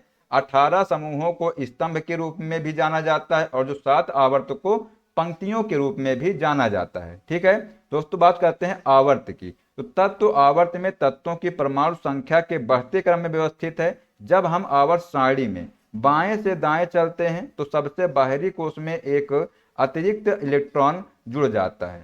ठीक है, नेक्स्ट साथियों, जब इलेक्ट्रॉन एक कोष या कक्षा में जुड़ता है तो इस प्रकार जो है बंध बनाने के लिए मौजूद इलेक्ट्रॉनों में एक इकाई की वृद्धि होती है। इस प्रकार कोष संख्या समान रहती है, लेकिन आवर्त में आबंध के लिए उपस्थित इलेक्ट्रॉनों की संख्या में वृद्धि होती है। ठीक है, नेक्स्ट साथियों है समूह, इसको जो है वर्ग बोलते हैं। ठीक है, समान बाह्य इलेक्ट्रॉनों वाले तत्वों को आवर्त सारणी के एक ही समूह में रखा जाता है। ठीक है, अब हम किसी समूह में नीचे जाते हैं तो तत्वों में जो है नए कोष जुड़ जाते हैं। ठीक है, सबसे बाहरी कोष में बंधन के लिए इलेक्ट्रॉन मौजूद होते हैं और यद्यपि समूह के नीचे जाने पर कोषों की संख्या जो है बढ़ती है। ठीक है, और बाह्यतम दोस्तों कोष में इलेक्ट्रॉनों की संख्या समान रहती है। एग्जाम्पल क्या है इसके, जैसे हैलोजन दोस्तों है, तो हैलोजन दोस्तों जो है समूह 17 से संबंधित है और जो है ये सबसे बाहरी कोष में 7 इलेक्ट्रॉन इसमें है। ठीक है, इसी प्रकार दोस्तों समूह 16 के तत्वों में सबसे बाहरी कोष में 6 इलेक्ट्रॉन होते हैं और समूह 15 के बाहरी कोष में 5 इलेक्ट्रॉन होते हैं। ठीक है, यहाँ पर दोस्तों देख लीजिएगा, जैसे कि संख्या 1 में जो है इसका नाम क्षारीय धातु है। ठीक है, इसमें दोस्तों जो है बंधन के लिए इलेक्ट्रॉन संख्या कितनी होती है, 1 होती है। ठीक है, वहीं पर दोस्तों संख्या जो 2 है ये क्षारीय पृथ्वी धातु है। इसमें दोस्तों जो इलेक्ट्रॉन संख्या कितनी होती है, 2 होती है। और वो दोस्तों जो संख्या 14 है ये क्रिस्टलोजेंस कहते हैं इसको, और इसमें जो है इलेक्ट्रॉन संख्या कितनी होती है, 4 होती है। ठीक है, वहीं पर दोस्तों बात करते हैं 15 संख्या की, इसमें जो है पिक्टोजेंस कहते हैं इसको, और इसमें जो इलेक्ट्रॉनिक संख्या होती है 5 होती है। ठीक है, नेक्स्ट साथियों है 16 संख्या। ठीक है, इसमें क्या है, इसको बोलते हैं काल्कोजन, इसमें दोस्तों इलेक्ट्रॉन होते हैं 6 होते हैं। नेक्स्ट साथियों 17 जो है, 17 में क्या है, हैलोजन है और इसमें जो इलेक्ट्रॉनिक संख्या कितनी है, 7 है। वहीं पर दोस्तों बात करते हैं 18 की, इसमें जो है उत्कृष्ट गैसें आती हैं और इसमें जो इलेक्ट्रॉनिक संख्या कितनी है, 8 है। ठीक है, तो ये दोस्तों आप लोग यहाँ से ध्यान रखिएगा। नेक्स्ट साथियों क्वेश्चन है कि भारत में बॉक्साइट का जो सबसे बड़ा भंडार कहाँ पाया जाता है। ये दोस्तों जो है उड़ीसा में पाया जाता है। कहाँ पाया जाता है, उड़ीसा में। ठीक, तो ऑप्शन नंबर डी इसका राइट आंसर हो जाएगा। दोस्तों बात करते हैं उड़ीसा जो है, उड़ीसा बॉक्साइट उत्पादन करने वाला सबसे बड़ा राज्य है, जो भारत के कुल उत्पादन के आधे से अधिक का हिस्सा जो है हिस्से का जो है योगदान करता है। दोस्तों उड़ीसा जो है मैग्नीज का भी प्रमुख उत्पादक है। मुख्य जो है बॉक्साइट बेल्ट कालाहांडी और कोरापुट जिलों में है, और जिसका कुछ हिस्सा जो है आंध्र प्रदेश में ये फैला हुआ है। ठीक है दोस्तों, जो गुजरात है, गुजरात दूसरा सबसे बड़ा उत्पादक है और भारत के कुल बॉक्साइट का 15% दोस्तों यहाँ से जो है अधिक उत्पादन करता है। देश का सबसे बड़ा जो है कोयला उत्पादक क्षेत्र कौन सा है? तो झारखंड है। और दोस्तों बात करते हैं लौह अयस्क की, तो लौह अयस्क के कुल भंडार का लगभग 95% जो है उड़ीसा, झारखंड, छत्तीसगढ़, कर्नाटक, गोवा, तेलंगाना और आंध्र प्रदेश और तमिलनाडु राज्यों में पाया जाता है। ठीक है, तो ये दोस्तों आप लोग यहाँ से ध्यान रखिएगा। नेक्स्ट साथियों क्वेश्चन है कि निम्नलिखित में से कौन सा विदेशी यात्री मोरक्को का था और उसने रेहला लिखी थी? तो दोस्तों इसका आंसर जो हो जाएगा इब्न बतूता, यानी जो ऑप्शन नंबर बी है दोस्तों इसका राइट आंसर हो जाएगा। ठीक है दोस्तों, इब्न बतूता है ये जो है 1333 ईस्वी से 1327 ईस्वी तक ये जो है भारत पर रहा और एक जो है मोरक्को यात्री था। ठीक है, यह मोहम्मद बिन तुगलक के शासन के दौरान भारत ये आया था। ठीक है दोस्तों, जो इब्न बतूता है ये 1333 ईस्वी में दिल्ली आया और 8 वर्षों तक राजधानी के काजी के रूप में जो है कार्य किया। उसकी जो पुस्तक दोस्तों है रेहला है, ये मोहम्मद बिन तुगलक के शासनकाल और भारत में भौगोलिक, आर्थिक और सामाजिक स्थितियों पर प्रकाश डालती है। ठीक है दोस्तों, अगर बात करते हैं फाहियान की, जो फाहियान दोस्तों ये पहला चीनी यात्री था। ठीक है, जो भारत आया था। उसने 5वीं शताब्दी में भारत का दौरा किया और वह चंद्रगुप्त द्वितीय यानी विक्रमादित्य के शासनकाल के दौरान ये भारत आया था। उसने जो है गुप्त काल में भारत की सामाजिक, धार्मिक और आर्थिक स्थितियों का वर्णन किया है। नेक्स्ट साथियों अलबरूनी, ये जो है 1024 से लेकर के 1030 तक भारत पर रहा। उसका जो असली नाम दोस्तों है अबू रेहान मोहम्मद था और वह एक भारतीय छापे हमले के दौरान महमूद गजनी के साथ भारत आया था। उसने दोस्तों एक पुस्तक तहरीक ए हिंद लिखी थी। ठीक है दोस्तों, नेक्स्ट दोस्तों है निकोलो कोंटी, ये जो है 1420 से 1421 तक रहा और एक वेनिस यात्री था। देवराया प्रथम के शासनकाल के दौरान दोस्तों ये भारत आया था। ठीक है, यह विजयनगर के हिंदू साम्राज्य का एक विशद विवरण देता है। ठीक है, नेक्स्ट साथियों क्वेश्चन है कि भारतीय संविधान के वित्तीय आपातकालीन प्रावधानों को डैश से उधार लिया गया है। ये दोस्तों जो है जर्मनी के संविधान से लिया गया। ठीक है, तो ऑप्शन नंबर बी इसका राइट आंसर हो जाएगा। दोस्तों जो भारतीय संविधान का अनुच्छेद 360 वित्तीय आपातकाल से संबंधित है। भारत के जो राष्ट्रपति को 3 प्रकार की आपात स्थितियां घोषित करने का अधिकार है। कौन कौन सी? तो राष्ट्रीय आपात दोस्तों ये आर्टिकल 352 में है।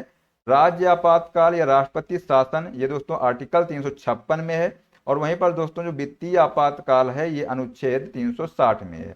दोस्तों जो अनुच्छेद 20 के तहत अपराधों के लिए दोष सिद्ध के संबंध में संरक्षण और राष्ट्रीय आपातकाल के दौरान अनुच्छेद 21 जो है दोस्तों जीवन और व्यक्तिगत स्वतंत्रता की सुरक्षा को निलंबित नहीं किया जा सकता है। ठीक है, तो ये दोस्तों आप लोग याद रखिएगा, इंपॉर्टेंट पॉइंट है। ठीक है, नेक्स्ट साथियों क्वेश्चन है कि दिसंबर 1829 में निम्नलिखित में से किस गवर्नर जनरल को सती प्रथा के खिलाफ कानून बनाया था? ठीक है, ये दोस्तों आपसे क्वेश्चन पूछा गया है कि किस गवर्नर जनरल ने सती प्रथा के खिलाफ कानून बनाया था। तो ये दोस्तों जो है लॉर्ड विलियम बेंटिंग है। ठीक है, ऑप्शन नंबर 20 का राइट आंसर हो जाएगा। दोस्तों जो लॉर्ड विलियम बेंटिंग है ये 1828 से 1835 ईस्वी तक गवर्नर जनरल के रूप में कार्य किया। ठीक है दोस्तों, इन्होंने जो है सती और अन्य क्रूर संस्कारों का उन्मूलन किया। कब? 1829 में। ठगों का दोस्तों दमन किया 1830 में। और 1833 का जो चार्टर अधिनियम था दोस्तों इन्हीं के समय में ये आया था। ठीक है, नेक्स्ट साथियों है 1835 का प्रस्ताव और शैक्षिक सुधार और आधिकारिक भाषा के रूप में अंग्रेजी का जो परिचय हुआ। ठीक है, मैसूर 1831 में, कुर्ग 1834 और सेंट्रल कछार 1834 का विलय हुआ। रणजीत सिंह के साथ सदा मैत्री की संधि हुई और अपील और सर्किट की प्रांतीय अदालत को समाप्त कर दिया गया। ठीक है, नेक्स्ट साथियों है लॉर्ड कैनिन। तो दोस्तों जो लॉर्ड कैनिन है ये 1857 के भारतीय विद्रोह के दौरान एक अंग्रेजी राजनेता और भारत के गवर्नर जनरल थे और 1856 से 58 तक भारत के गवर्नर जनरल और 1858 से 62 तक वायसराय रहे। ठीक है, तो ये दोस्तों आप लोग पॉइंट ध्यान रखिएगा। नेक्स्ट साथियों है 1858 में ईस्ट इंडिया कंपनी से महारानी विक्टोरिया के क्राउन को सत्ता हस्तांतरण के बाद यह भारत के पहले वायसराय बन गए थे। ठीक है, कौन? तो लॉर्ड कैनिंग। नेक्स्ट साथियों है विद्रोह के बाद उन्होंने ईस्ट इंडिया कंपनी से क्राउन तक सरकार के सुचारू हस्तांतरण और पुनर्गठन की अध्यक्षता भी की थी। उन्हें दोस्तों वुड के डिस्पैच के आधार पर भारत में पहले 3 आधुनिक विश्वविद्यालय कलकत्ता विश्वविद्यालय, मद्रास विश्वविद्यालय और बॉम्बे विश्वविद्यालय की स्थापना का श्रेय दिया जाता है। दोस्तों बात करते हैं कैनिन की, तो कैनिन ने 1856 के हिंदू विधवाओं के पुनर्विवाह अधिनियम को भी पारित किया, जिसे विद्रोह से पहले उनके पूर्ववर्ती लॉर्ड डलहौजी द्वारा तैयार किया गया था। ठीक है, नेक्स्ट साथियों है लॉर्ड डलहौजी।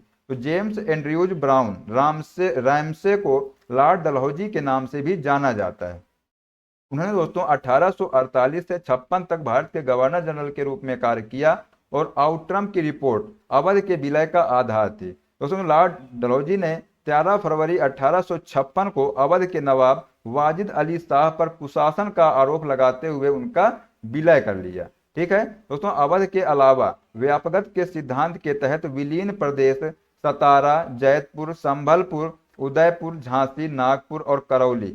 ठीक है, भारत में दोस्तों रेलवे निर्माण की दिशा में पहला जो प्रयास था ये लॉर्ड डलहौजी ने 1853 में किया था। और दोस्तों इसे डलहौजी के समय बंबई से ठाणे के बीच ये जो है बिछाया गया था और ब्रिटिश भारतीय क्षेत्र का जो अंतिम विस्तार डलहौजी के दौरान हुआ था। दोस्तों उनके जो कार्यकाल में पहली बार अलग लोक निर्माण विभाग बनाया गया था। ठीक है, नेक्स्ट साथियों है बात करते हैं लॉर्ड वारेन हेस्टिंग की।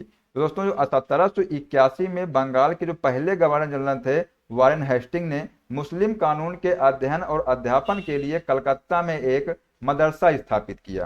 दोस्तों जो कलकत्ता मदरसा है बाद में कलकत्ता आलिया मदरसा भारत में जो है ब्रिटिश शासन के तहत राज्य प्रतिबंधित शैक्षणिक संस्थानों में सबसे पहला था। ठीक है, तो ये दोस्तों पॉइंट जो है आप लोग नोट करिएगा।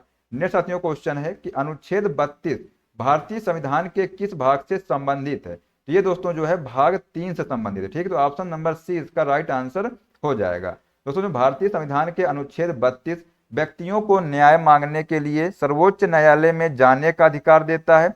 अनुच्छेद 32 के तहत संसद सर्वोच्च न्यायालय की शक्ति का प्रयोग करने के लिए किसी अन्य न्यायालय को भी सौंप सकता है। ठीक है, बशर्ते कि वह उसके अधिकार क्षेत्र में हो। अनुच्छेद दोस्तों जो 32 है मौलिक अधिकारों के प्रवर्तन के लिए है। ठीक है, नेक्स्ट साथियों है इस अनुच्छेद के तहत प्रदान किए गए जो न्यायिक आदेश के क्षेत्राधिकार की प्रकृति विवेकाधीन होती है। दोस्तों जो संविधान के जो अनुच्छेद 32 के तहत प्रदान किए गए 5 प्रकार के न्यायिक आदेश होते हैं। कौन कौन से? तो बंदी प्रत्यक्षीकरण, अधिकार परीक्षा, परमादेश, उत्प्रेषण और दोस्तों जो है नजरबंदी। ठीक है, तो ये दोस्तों जो है 5 प्रकार के रिट जारी कर सकते हैं। ठीक है दोस्तों, आइए देखते हैं यहाँ पर कुछ भाग दिए हुए हैं। तो यहाँ पर भाग 1 की बात की गई है। तो दोस्तों भाग 1 है, इसमें दोस्तों संघ और उसके प्रदेश हैं। ठीक है, ये दोस्तों आर्टिकल 1 से 4 तक इसकी बात की गई है। ठीक है दोस्तों, भाग 2 में जो है आर्टिकल 5 से 11 है, इसमें नागरिकता के संबंध में दोस्तों ये संबंधित है। ठीक है, नेक्स्ट साथियों है भाग 3, ये जो है मौलिक अधिकार से संबंधित है और इसमें जो है दोस्तों 12 से 35 आर्टिकल है। ठीक है दोस्तों, भाग 4 राज्य के नीति निर्देशक तत्व जो है दोस्तों इसमें जो है शामिल है। ठीक है, आर्टिकल 36 से 51 तक। ठीक है, नेक्स्ट साथियों क्वेश्चन है कि भारत ने वित्तीय वर्ष 2024-25 में डैश गीगावाट की अक्षय ऊर्जा क्षमता वृद्धि का रिकॉर्ड उच्च स्तर हासिल किया। 25 गीगावाट की जो अक्षय ऊर्जा क्षमता वृद्धि का रिकॉर्ड उच्च स्तर हासिल किया। तो ऑप्शन नंबर ए इसका राइट आंसर हो जाएगा। ठीक है, नेक्स्ट साथियों क्वेश्चन है कि 2011 की जनगणना के अनुसार सर्वाधिक जनसंख्या घनत्व वाला जो राज्य है ये कौन सा है? तो दोस्तों इसका आंसर हो जाएगा बिहार। ठीक है, तो ऑप्शन नंबर सी इसका राइट आंसर हो जाएगा। दोस्तों 2011 की जो जनगणना है ये जो है 15वीं और आज़ादी के बाद की दोस्तों ये 7वीं जनगणना थी। ठीक है दोस्तों, तो 2011 की जो जनगणना है इसका आदर्श वाक्य था हमारी जनगणना हमारा भविष्य। पहली दोस्तों जो जनगणना थी ये 1872 में हुई थी। ठीक है दोस्तों, अगर आपसे पूछा जाए कि सबसे अधिक आबादी वाला जो राज्य दोस्तों है कौन सा है, तो ये दोस्तों जो है उत्तर प्रदेश जो है सबसे अधिक आबादी वाला राज्य है। सबसे कम जो आबादी वाला जो राज्य दोस्तों है ये कौन सा है? तो लक्षद्वीप दोस्तों जो है सबसे अधिक आबादी वाला सबसे कम आबादी वाला जो राज्य है या संघ राज्य क्षेत्र है। ठीक है, वहीं पर दोस्तों बात की जाए उच्चतम जनसंख्या जो है केंद्र शासित प्रदेश की कौन सी है, तो दिल्ली साथियों, दिल्ली की जो है उच्चतम जनसंख्या है। ठीक है, नेक्स्ट साथियों है उच्चतम जो लिंगानुपात दोस्तों है केरल का है, और दोस्तों उच्चतम साक्षरता दोस्तों कहाँ की है, केरल की है। ठीक है, और दोस्तों उच्चतम घनत्व तो कहाँ का है, बिहार का है। ये दोस्तों आप लोग पॉइंट ध्यान रखिएगा। ठीक है, नेक्स्ट साथियों क्वेश्चन है कि हर साल 23 मार्च को स्वतंत्रता सेनानी भगत सिंह, सुखदेव थापर और जो है दोस्तों शिवराम राजगुरु को श्रद्धांजलि देने के लिए शहीद दिवस के रूप में मनाया जाता है। उन्हें जो है ब्रिटिश सरकार ने किस वर्ष जो है फांसी दी थी, ये दोस्तों जो है 1931 में दी थी। ठीक है, तो ऑप्शन नंबर सी इसका राइट आंसर हो जाएगा। दोस्तों 1928 में ब्रिटिश पुलिस अधिकारी जॉन सॉन्डर्स की हत्या के लिए उन्हें ब्रिटिश सरकार द्वारा 1931 में के जो है दोस्तों फांसी दी गई थी। ठीक है, उन्होंने दोस्तों सॉन्डर्स को ब्रिटिश पुलिस अधीक्षक जेम्स स्कॉट समझ लिया, जिसने जो है लाठीचार्ज का आदेश दिया था, जिसके कारण दोस्तों लाला लाजपत राय की मृत्यु हो गई थी। भगत सिंह दोस्तों और बटुकेश्वर दत्त ने 1929 में दिल्ली में केंद्रीय विधानसभा के अंदर विस्फोटकों से दोस्तों विस्फोट किया और प्रसिद्ध नारा लगाया, इंकलाब जिंदाबाद या क्रांति अमर रहे। ठीक है दोस्तों, बात करते हैं 30 जनवरी की, तो जो 30 जनवरी को दोस्तों शहीद दिवस महात्मा गांधी की हत्या की याद में मनाया जाता है। ठीक है, तो ये भी दोस्तों आप लोग जो पॉइंट है इसको आप लोग इंपॉर्टेंट इसको नोट करिएगा। ठीक है, नेक्स्ट साथियों क्वेश्चन है कि निम्नलिखित में से कौन सा ऊर्जा का नवीकरणीय स्रोत नहीं है, ये दोस्तों जो है परमाणु ऊर्जा। ठीक है, ऑप्शन नंबर ए इसका राइट आंसर हो जाएगा। दोस्तों बात करते हैं गैर नवीकरणीय ऊर्जा जीवाश्म कौन से हैं। दोस्तों जो गैर नवीकरणीय ऊर्जा जो जीवाश्म ईंधन ऊर्जा है, जैसे कोयला, कच्चा तेल, प्राकृतिक गैस और यूरेनियम, ये दोस्तों क्या है, गैर नवीकरणीय ऊर्जा के स्रोत हैं। ठीक है दोस्तों, तो नवीकरणीय ऊर्जा के विपरीत गैर नवीकरणीय जो ऊर्जा को जो है उपयोग के योग्य बनाने के लिए मानवीय हस्तक्षेप की आवश्यकता होती है। ठीक है, नेक्स्ट साथियों गैर नवीकरणीय संसाधनों के प्रकार। ठीक है, तो ईंधन जो पशुओं और पौधों के अवशेषों से बनते हैं, आगे 3 श्रेणियों में विभाजित, प्राकृतिक गैस, तेल और कोयला। तापीय विद्युत ताप उत्पादन के लिए दोस्तों कोयले का उपयोग करती है तथा उस ताप को विद्युत में परिवर्तन करती है। ठीक है दोस्तों, जो परमाणु ईंधन है ये विखंडन आधारित परमाणु ऊर्जा के उपयोग के लिए रिएक्टर के रूप में प्राकृतिक रूप से पाए जाने वाले रेडियोधर्मी पदार्थ की आवश्यकता होती है। ठीक है, नेक्स्ट साथियों यूरेनियम सबसे प्राकृतिक विखंडन ईंधन है और यह जो है मिट्टी में अत्यंत कम सांद्रता में पाया जाता है तथा 19 देशों में इसका जो है निष्कर्षण किया जाता है। ठीक है, नेक्स्ट साथियों है परमाणु ऊर्जा दुनिया के तेल का लगभग 6% और दुनिया की बिजली का 13 से 14% उत्पादन करती है। दोस्तों नवीकरणीय ऊर्जा को स्वच्छ ऊर्जा के रूप में भी जाना जाता है, जो प्राकृतिक स्रोतों से प्राप्त होती है और इनकी जो पुनः पूर्ति की जा सकती है। ठीक है, तो ये दोस्तों जो पॉइंट है इनको आप लोग ध्यान रखिएगा। नेक्स्ट साथियों है सौर ऊर्जा, पवन ऊर्जा, जल विद्युत ऊर्जा और बायोमास ऊर्जा, भूतापीय ऊर्जा, अपशिष्ट ऊर्जा और ज्वारीय ऊर्जा नवीकरणीय ऊर्जा स्रोतों के उदाहरण हैं। ठीक है, नेक्स्ट साथियों जो है एडिशनल इंफॉर्मेशन देख लेते हैं क्या इसमें दिया हुआ है। जो दोस्तों जो नवीकरणीय और गैर नवीकरणीय ऊर्जा के स्रोत के बीच अंतर क्या है, तो दोस्तों बात करते हैं जो ऊर्जा के जो नवीकरणीय स्रोत हैं, ये जो दोस्तों क्या है, तो ऊर्जा के नवीकरणीय स्रोत प्राकृतिक संसाधन है जिनकी समय समय पर पूर्ति होती रहती है। ठीक है, नेक्स्ट साथियों है ये संसाधन दोस्तों किसी भी प्रकार का प्रदूषण उत्पन्न नहीं करते हैं। सौर ऊर्जा और पवन ऊर्जा नवीकरणीय ऊर्जा स्रोतों के उदाहरण हैं। ठीक है, नेक्स्ट साथियों ऊर्जा के गैर नवीकरणीय स्रोत क्या हैं, तो ऊर्जा के जो है गैर नवीकरणीय स्रोत जो है पृथ्वी की पपड़ी से प्राप्त होते हैं और एक बार उपयोग हो जाने पर वे लुप्त हो जाते हैं। ये दोस्तों जो है संसाधन प्रदूषण का कारण बनते हैं। जीवाश्म ईंधन दोस्तों परमाणु ईंधन और प्राकृतिक गैस ऊर्जा के गैर नवीकरणीय स्रोतों के उदाहरण हैं। ठीक है, तो ये दोस्तों आप लोग यहाँ से ध्यान रखिएगा। नेक्स्ट साथियों क्वेश्चन है कि भारतीय कृषि क्षेत्र में स्वर्ण क्रांति का संबंध किससे है, ये दोस्तों जो है बागवानी से है। इसका जो आंसर हो जाएगा ऑप्शन नंबर सी। आइए दोस्तों देखते हैं जो स्वर्णिम क्रांति का संबंध जो है बागवानी और शहद से है। यह दोस्तों 1991 में शुरू हुआ और 2003 तक चला था। स्वर्ण क्रांति दोस्तों जनक कौन है अगर आपसे पूछा जाए तो निरपक तुतास जो है दोस्तों स्वर्ण क्रांति के जनक है। ठीक है, तो ये दोस्तों आप लोग नोट कर लीजिएगा।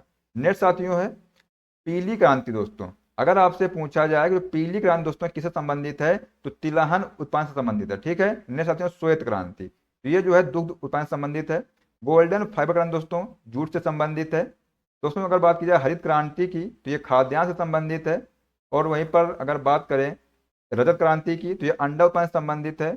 और जो दोस्तों फाइबर क्रांति है ये उत्पादन कपास को उत्पादन से संबंधित है। ठीक है दोस्तों, नेक्स्ट क्वेश्चन है कि किस पार्टी की सरकार द्वारा वर्ष 1978 में द्वितीय पिछड़ा वर्ग आयोग का गठन किया गया था? तो ये दोस्तों जो है जनता पार्टी द्वारा किया गया था। ठीक, तो ऑप्शन नंबर सी इसका राइट आंसर हो जाएगा। दोस्तों बात करते हैं मोरारजी देसाई, एक भारतीय स्वतंत्रता कार्यकर्ता और 1977 से 1979 तक भारत के प्रधानमंत्री थे।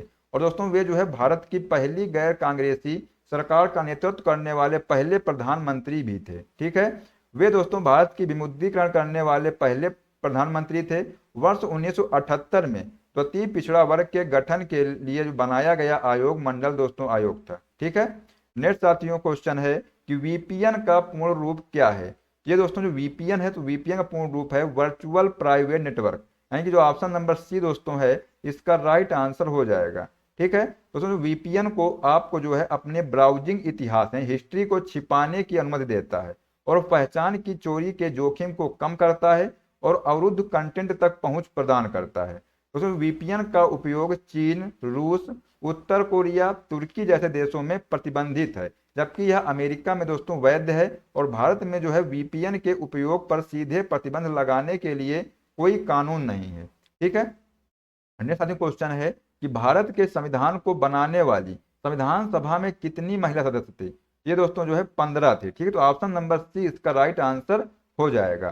तो दोस्तों भारतीय जो संविधान सभा को भारतीय संविधान का मसौदा तैयार करने के लिए चुना गया था। ठीक है, और भारतीय सभा ने इसका जो चयन किया और 1947 में ब्रिटिश सरकार ने भारत को स्वतंत्रता मिलने के बाद इसके सदस्यों ने देश की पहली संसद के रूप में कार्य किया था।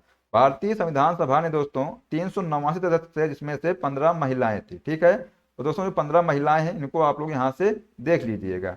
ठीक है दोस्तों, इसमें से आप लोग का याद रखिएगा कि जैसे कि अमृत कौर, रेणुका रे, सरोजिनी नायडू और सुचेता कृपलानी, विजय लक्ष्मी पंडित, मालती चौधरी और पूर्णिमा बनर्जी, ये दोस्तों आप लोग ध्यान रखिएगा। ठीक है दोस्तों, यहाँ पर देखते हैं कुछ इंपॉर्टेंट पॉइंट है।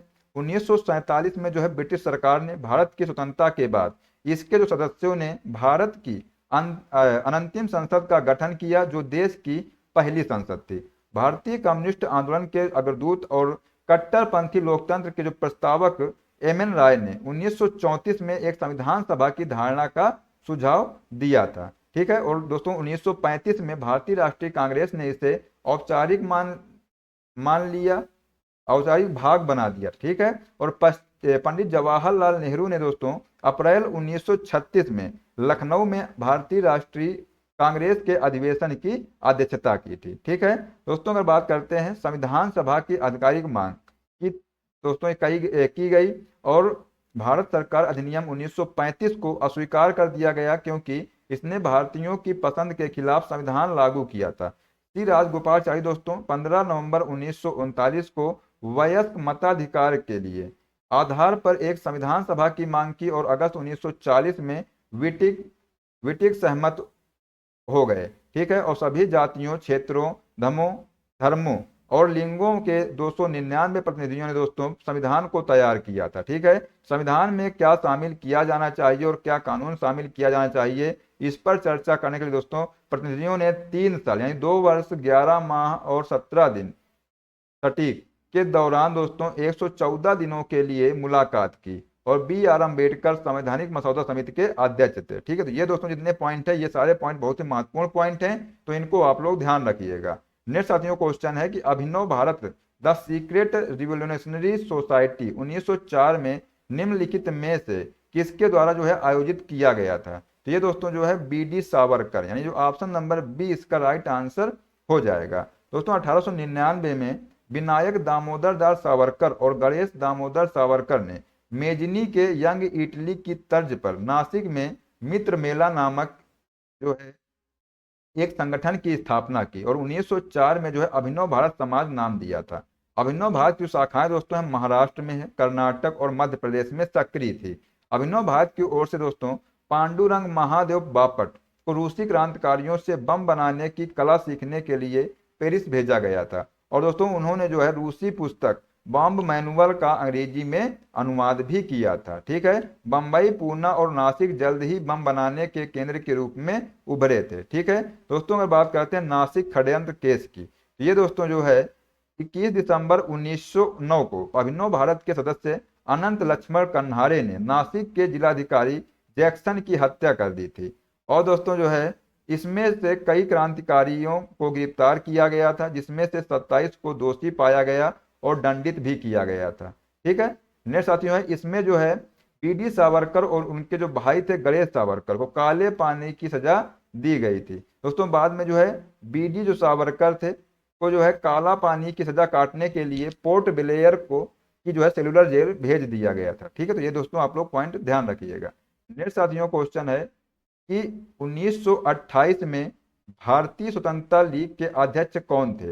ये दोस्तों जो है श्रीनिवास अयंगर थे। ठीक है, तो ऑप्शन नंबर दोस्तों सी इसका राइट आंसर हो जाएगा। ठीक है दोस्तों, जो जवाहरलाल नेहरू ने श्रीनिवास अयंगर और सुभाष चंद्र बोस के साथ मिलकर के 1928 में भारत की स्वतंत्रता के लिए लीग की स्थापना की, जिसने पूर्ण स्वतंत्रता की मांग को सामने रखा गया, और श्रीनिवास अयंगर दोस्तों इसके पहले अध्यक्ष थे।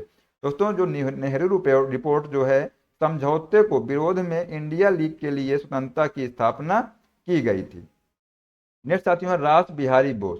दोस्तों रास बिहारी बोस हैं, उन्होंने दोस्तों क्या किया, गदर क्रांति में महत्वपूर्ण भूमिका निभाई, ब्रिटिश सेना को अंदर से हमला करने की योजना।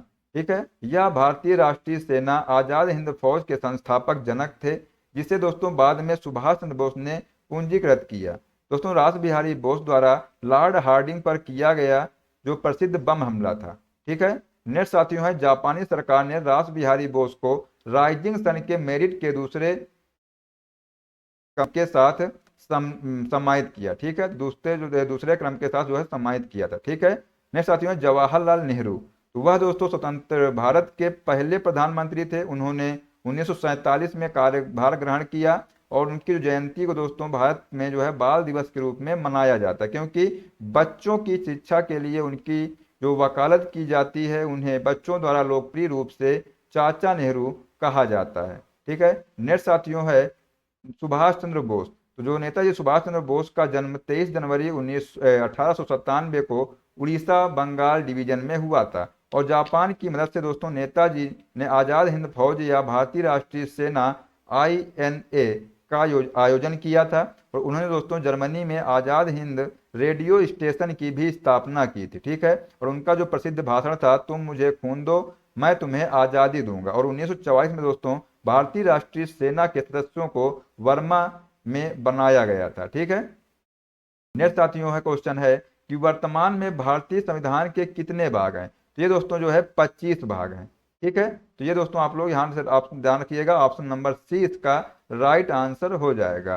दोस्तों मूल रूप से भारतीय संविधान में कुल हिस्से केवल 22 थे, लेकिन बाद में संशोधन द्वारा जो है 3 नए भागों को सम्मिलित किया गया था। ठीक है दोस्तों, भारत का संविधान जो है 26 जनवरी 1950 को लागू हुआ, और भारतीय संविधान का जो अंतिम मसौदा जो है दुनिया में सबसे लंबा है, और जिसे जो है 26 नवंबर 1949 को लगभग 2 वर्षों 11 महीने और 18 दिन के बाद जो है इसे अपनाया गया था। ठीक है, नेक्स्ट साथियों क्वेश्चन है कि 12वीं शताब्दी के मध्य में डैश के चौहान द्वारा तोमर राजपूतों को पराजित किया गया था।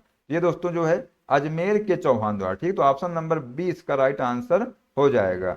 दोस्तों बात करते हैं तोमर वंश की। दोस्तों जो तोमर वंश है, इस राजवंश ने 8वीं और 12वीं शताब्दी के दौरान भारत का शासन किया, और दोस्तों उनके राज्यों का विस्तार और वर्तमान दिल्ली और हरियाणा के कुछ हिस्सों पर शासन किया गया। दोस्तों जो अनंगपुर राजधानी थी, और अनंगपाल तोमर द्वारा दोस्तों निर्मित लाल कोट नामक दीवार से शहर की जो है किलेबंदी की गई थी। ठीक है, और वहीं पर दोस्तों अनंगपाल जो है अनंगपाल वंश का जो है अंतिम राजा था, और उसने जो है दिल्ली की गद्दी अपने दामाद पृथ्वीराज चौहान को सौंप दी थी। ठीक है, तो दोस्तों आज के लिए बस इतना ही। तो दोस्तों आज के लिए बस इतना ही। आशा करते हैं आपको क्लास पसंद आई होगी, और दोस्तों अगर आपको क्लास पसंद आई हो तो इसको ज़्यादा से ज़्यादा लाइक कर दीजिएगा और शेयर कर दीजिएगा। ठीक है दोस्तों, मिलते हैं नेक्स्ट क्लास में। जय हिंद, जय भारत, वंदे मातरम।